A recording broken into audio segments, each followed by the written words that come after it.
Indonesia, negeri tropis. Allah menciptakan di sini satu air yang sangat steril, yang isinya isotonik air tadi, ya. Isotonik itu maksudnya sama tonisitasnya dengan cairan tubuh kita.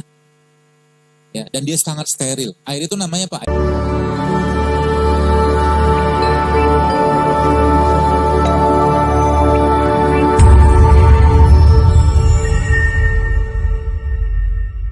Tubuh itu bisa melakukan proses detoksifikasi itu kalau apa? Kalau dia dikasih bahan baku dan bahan bakar yang tepat. Bahan baku pertama apa? Asam amino. Bahan baku pertama, asam amino. Dari mana kita bisa dapatkan asam amino itu? Manusia Allah ciptakan dari apa? Tanah. Dalam surah Al-Mu'minun Allah bilang walaupun khalaqnal insana min sulalatin min tin, kata kami ciptakan manusia dari tanah. Maka kita butuh semua unsurnya tanah. Kita nggak bisa makan tanah. Maka kita mengambil sarinya tanah. Kita mengambil intinya tanah. Siapa yang bertugas mengambil sari pati intinya tanah? Ada satu makhluk namanya lebah. Lebah itu mengambil madu kan. Madu itu diambil dari mana? Dari puncuknya bunga tadi, dari bunga atau segala macam. Diambil dari akar kan sebenarnya kan.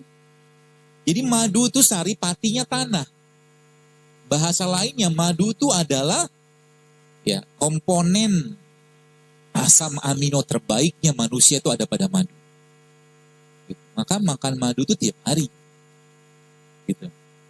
Yang pertama asam. Yang kedua apa? Indonesia, negeri tropis. Allah menciptakan di sini satu air yang sangat steril, yang isinya isotonik air tadi, ya. Isotonik itu maksudnya sama tonisitasnya dengan cairan tubuh kita. Ya, dan dia sangat steril. Air itu namanya apa? Air kelapa. Air kelapa itu isinya sama amino juga. Subhanallah kan.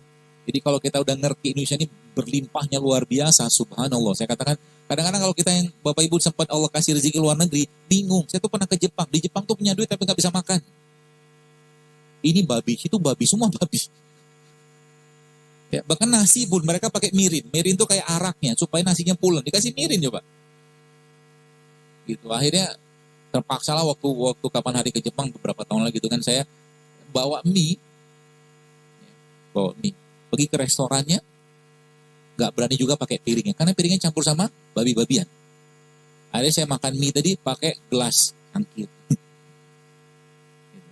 Bagian dari kita menjaga, ya seperti itu. Asam amino. Asam amino. Jadi apa tuh namanya? Tubuh kita dari saya katakan gen-gen tadi dia butuh asam amino. Ya. Maka air kelapa itu menjadi salah satu itunya, apa tuh namanya solusinya. Kalau Bapak Ibu punya racun tikus, ya, racun tikus itu katakanlah racun tikus atau racun hama lah yang cair ya, lalu Anda masukin ke dalam air kelapa gini kan, masuk itu gumpal dia. Itu dahsyatnya air kelapa. Maksudnya apa? Racun tikus bisa dikoagulasi, digumpalkan sama dia, nggak bisa larut dalam airnya. Kekuatan dari air kelapa itu untuk apa ya? Untuk mencegah racun atau mengikat racun. Itulah bahasanya. Tubuh kita banyak racunnya? Banyak. Kosmetik kita banyak bahan kimia, odol kita macam-macam tiap hari gitu kan. Maka jadwalin tuh makan atau minum air kelapa. Setiap seminggu tuh minimal sekali atau 2 kali lah.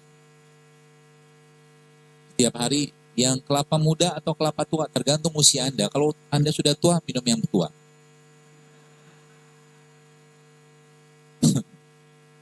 Beda, ini bukan bercanda, beneran.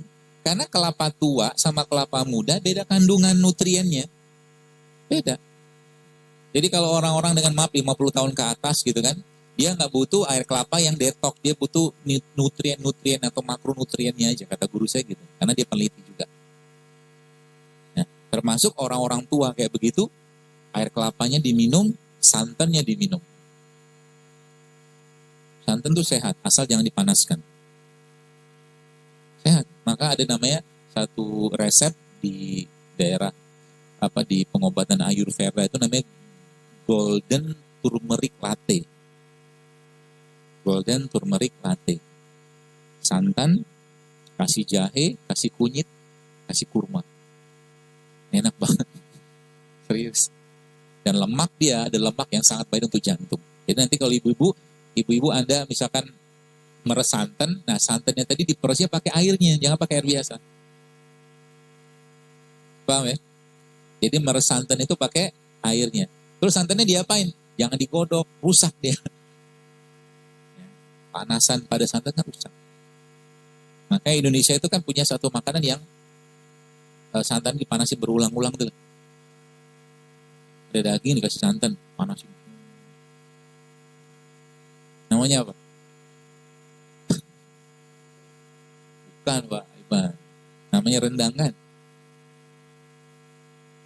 Siapa pemakan rendang silakan. Ya. Rendang itu diakuin sama CNN apa kalau nggak salah sebagai makanan paling enak di dunia coba, Masya Allah. Emang enak sih. Kenapa enak? Karena santan dipanasin berulang-ulang. Semua dipanasin berulang-ulang pasti enak. Coba Anda bikin sambal pakai minyak jelantah. Enak kan? Padahal kalau saya punya sambal sendiri. Bawang putih, kasih cabai rawit, kasih kurma, kasih garam. Waduh, Masya Allah. Enak minta ampun. Sambal kurma bahasanya. Karena saya nggak pakai gula kan. Pemanis kita tuh kurma. Nanti cobain ya.